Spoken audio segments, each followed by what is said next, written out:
What's going on, everybody? Welcome back to Sensei CRACC Vegas, the channel where we break down the best games to make easy money, find the best value, and cash these tickets. Before we get into today's picks, I just want to address something important. There have been fake accounts in the Discord pretending to be me trying to scam members. I will never message you privately asking for money, payments, or any personal information. Please verify that it's me before responding to anybody. I also added an official donation link for anyone who wants to support the channel, help me continue putting out free content. Donations are completely optional. I will never pressure anyone or personally ask you to donate. Please only use the official link posted by me in the Discord and in the bio. If you decide to support me, I appreciate it. Thank you so much. All that money probably going to my child. I'm not going to lie. She's about to turn 2. My job don't pay enough. Anyway, we went 8-3. Ayo mio. You can call me Himothy. I'm him. I'm him Jones. Hemi Neutron. I'm Hemi Turner. Stop playing with me. Come on. Can I get a sub, a like, and a comment, though? I've been feeding out some sauce. I'm in the kitchen like there's a spill on the floor. Come on. Rays money line cash, Rays first 5 cash, D-backs money line and first 5 cash. That was a Discord play. Giants first 5 cash, Giants full game cash. We played the Nats first 5 in the Discord. I also played the Phillies full game for big man money. Simple. The Nats got the worst bullpen in the league. They're always liable to give up the lead, and I predicted it once again. The Brewers money line did not cash. Yo, Sproat, what's in your throat? Pause. You stay choking.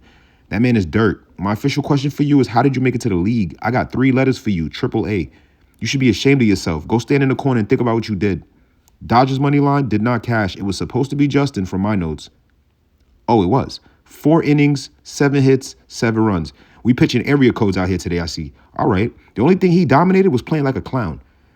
Next up, Yankees and the Yankees run line that did not cash. I cannot believe it. Cam Schlittler sold. Real estate agent. He was looking like a ballerina. The way he performed, we might as well call him Twinkle Toes. I don't understand. Anyway, but if you're new here, make sure you hit the subscribe button, turn on the notifications. Don't miss out on any of my daily MLB betting breakdowns, best bets, home run picks, and pitching matchups. This is the lab where we break down the numbers, pitching, all that. We find where the value's at and we attack. Before we get into the matchups, make sure you join the Discord. The link's in the description. That's where I'll be posting all my extra picks, updates, any last-minute plays. Now let's get into today's top 5 pitching matchups. My favorite bets on the board. Let's lock in. I'm your sensei. Let's crack Vegas. First up, we have the Washington Nationals taking on Phillies. We got Zach Littell and Jesus Luzardo. Phillies are -225 favorites. Nats are +188 dogs, 8.5 total. Zach Littell for the Washington Nationals. He enters the matchup 7-8. ERA sitting under 5. Littell's not a big strikeout pitcher. He could become a serious problem against the Phillies lineup. He pitches to contact. The quality of the contact is not really great. Opposing hitters have produced a high hard hit rate against him. So pitching inside Citizens Bank Park against power bats like Kyle Schwarber and Bryce Harper is a dangerous assignment. On the Phillies side, Jesus Luzardo, he's been lights out.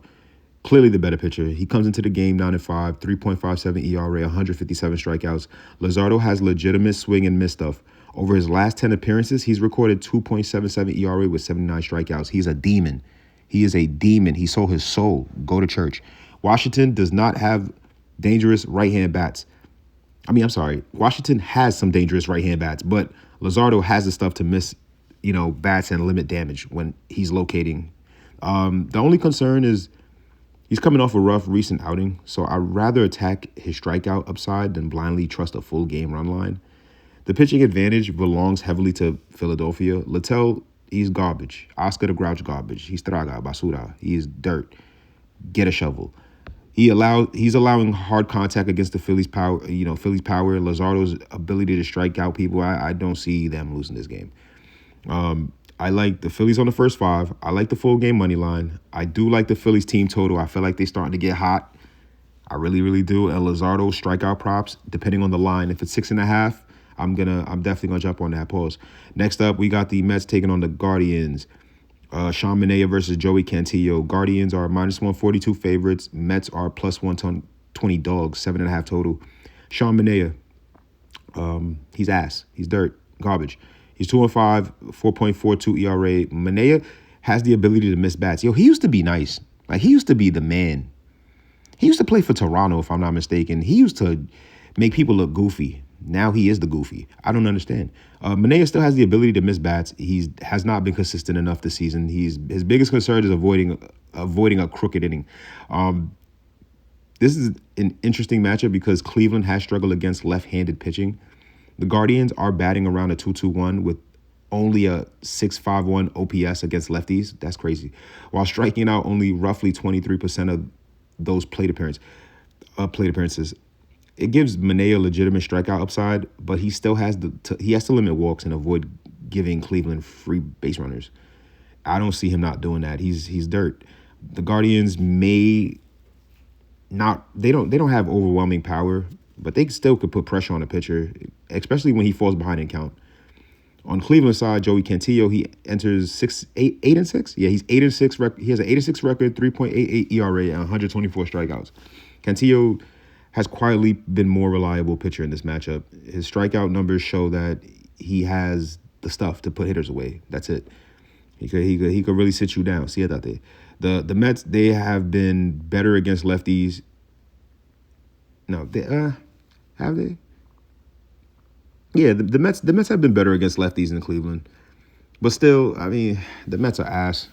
I'm sorry, they're dirt. I obviously trust Cleveland more. Juan Soto not there. Their father's missing. Yeah, they home alone. You see what I did there? But that gives Cantillo some upside, especially if he can neutralize the top of the Mets lineup and force their right-handed hitters to chase. He's going to dominate. That's really it. The pitching matchup obviously goes to Cleveland. I'm going to go for the full game money line. I do like the first 5 also. It's pretty simple. Yeah, the Mets suck. Their Papito is nowhere to be missing. He's MIA. I mean, he's nowhere to be found. He's MIA, so that's really it. Next up, we got Pittsburgh taking on Milwaukee Brewers. We got Jared Snowcone Jones against Logan Henderson. Brewers minus 154 favorites. Pirates are plus 130 dogs, 7.5 total. Starting with Jared Jones for Pittsburgh, he enters the matchup 2-2. He has a 3.81 record. Jones has electric stuff and a legitimate strikeout upside, but his command and ability to limit hard contact will be extremely important against the Milwaukee lineup. It's the Brewers. It's the Brewers. They're going to smell the fear coming out your pores the moment you walk onto the mound, bro. I'm not going to hold you. Jones has recorded 25 strikeouts across his last 5 starts, so the swing and miss ability is clearly there. The problem is that the Brewers, Milwaukee, has been one of the strongest offenses against right-handed pitching. They have enough patience, and hitter, they have enough patient hitters to punish him. When he falls behind in count, it's over. He's gonna have a hard day. I call him Snow Cone because that man's sweet. He's garbage. Oscar the Grouch garbage. I ain't gonna front. He is dirt. The Brewers are batting around a 2.62 with a 760 OPS against right-handed pitching this season. That makes this a difficult matchup for Jones, especially inside American Family Field. It's over. It's quiet for him. I'm not even. Moment of silence for him. Alrighty. On the Milwaukee side, Logan Henderson has been excellent. He enters 5-1 record with a 2.66 ERA. He is a demon. He's coming off another strong outing. He only allowed 2 hits across 5 2/3 inning while striking out 7. You telling me this man's not legit? Come on, son. He's not legit. He needs to go to church. Henderson, he has shown good command, misses enough bats, and has consistently limited damage. Pittsburgh has performed well against right-handed pitching this season, so this is not necessarily an easy matchup, but Henderson has shown to be more dependable. The Pirates are batting, 264 with a 781 OPS against right-handed pitching, meaning Henderson cannot afford to leave pitches over the middle. It's over. They will make him pay. Pittsburgh has enough power to make him pay. Gangster. His recent form gives Milwaukee clearly the pitching advantage. I'm definitely going with the Brewers. I'm going to go with the Brewers full line. I'm going to go with the first 5 also.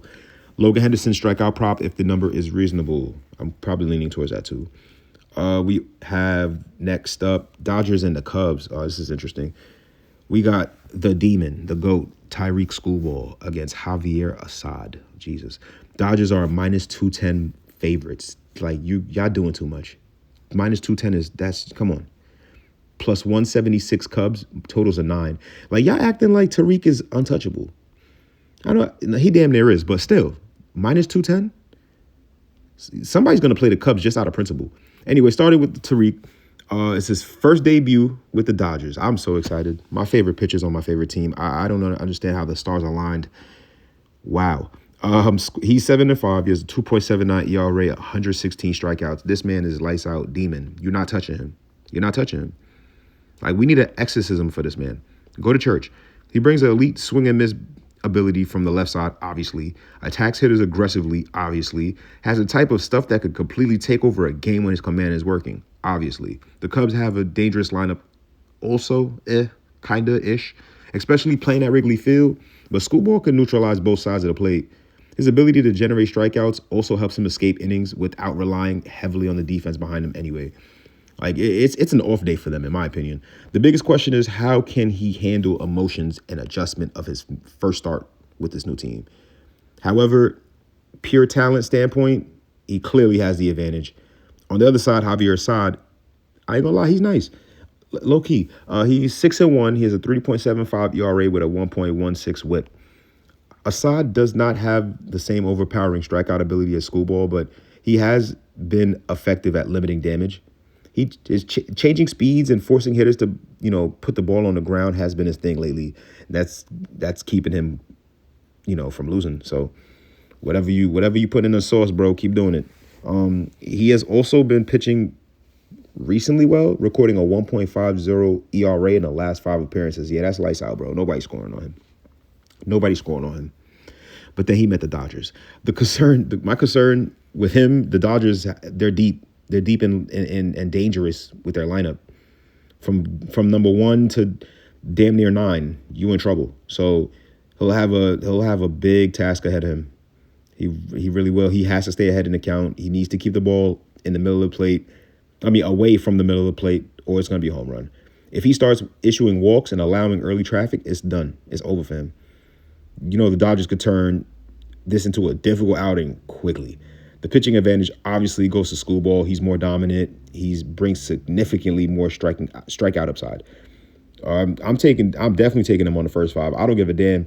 I'm probably going to go money line too, but you know how the Dodgers bullpen has been. Traga. So I really, my main bet is the first 5. I'll play the full line too because everyone says stop at the first 5.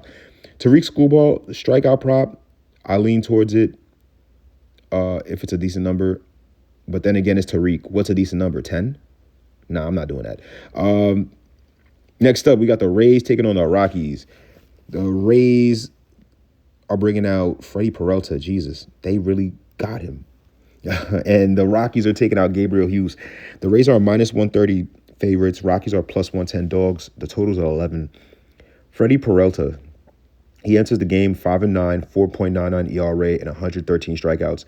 The strikeout ability is still there. He has struggled badly with consistency, allowing too many walks, home runs, and hard hits.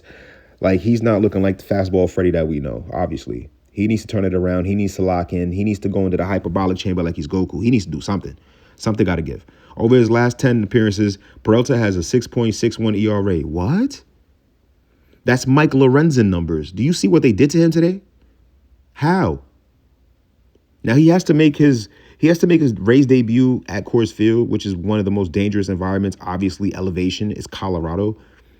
You sneeze hard, you hitting a home run. Like, what? So Colorado, they don't have a reliable offense, but Peralta cannot afford to give free base runners. Because if it's 2-3, it's over. Home run, yeah, it's over. His fastball and changeup still generates swing and miss stuff. His command has to be a little sharper.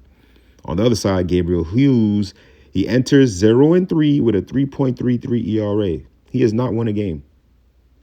But he has been impressive. His first few major league appearances, he has allowed only 9 earned runs across 24 1/3 inning with 21 strikeout and only 7 walks. That's pretty average. It's pretty calm. Like, if I was a garbage-ass team, he'd probably be my ace. He would be my number 1 guy. Over his last 3 starts, Hughes has allowed 6 earned runs across 15 1/3 inning. He has shown solid control, but he has not pitched deep into games, completing more than 6 innings only once. That's tough. So that means you're going to only play 4 or 5, maybe 6 innings if they're lucky, and then the bullpen's coming in immediately. They're going to be in trouble. This is a major test against Tampa, their lineup. Uh, they have been pretty garbage. And I told you in the last video yesterday that they're going to go crazy. I think they're going to score at least more than 6. I talked about the team total. And look at that. They scored 11. LOL. Anyway, even though Hughes has the better ERA, Tampa Bay has more experience, the more experienced pitcher and the stronger overall lineup. However, Peralta's recent struggle at Coors Field environment makes him difficult to trust at this heavy price. That's it. I mean, 130 is not actually heavy. I'm lying. I was thinking that before, but looking at it now, and the Rockies almost came back. It was like 11-9. How? Whatever. My best bet is the Rays team total. They're gonna score 6 or 5, whatever the number is, 4.5, 5.5. Even if it's 6.5, they're gonna score that. They're gonna have that. They're gonna have another good game. Yeah, Hughes is in trouble. He got problems. He got problems later. I'm not gonna lie. Yeah, Rays team total. I like the full game over. Definitely like the full game over. It's probably going to be more than 11 runs. I lean towards Gabriel Hughes under on his recorded outs. I don't think he's going to last too long. I think they're going to get him out in like the 3rd inning. That's just my personal opinion. He's Traga. But thank you for watching. That's it, guys. I appreciate it. Like, comment, subscribe. Let me know what your best bet is in the comments. If you think you got a better bet than I do, put that there too. I'm going to tell. Please. Once again, I appreciate you guys watching. Thank you so much. I hope you guys have a great day. I hope you guys cash everything. Bada bing, bada boom. Forget about it. I'm out. Later.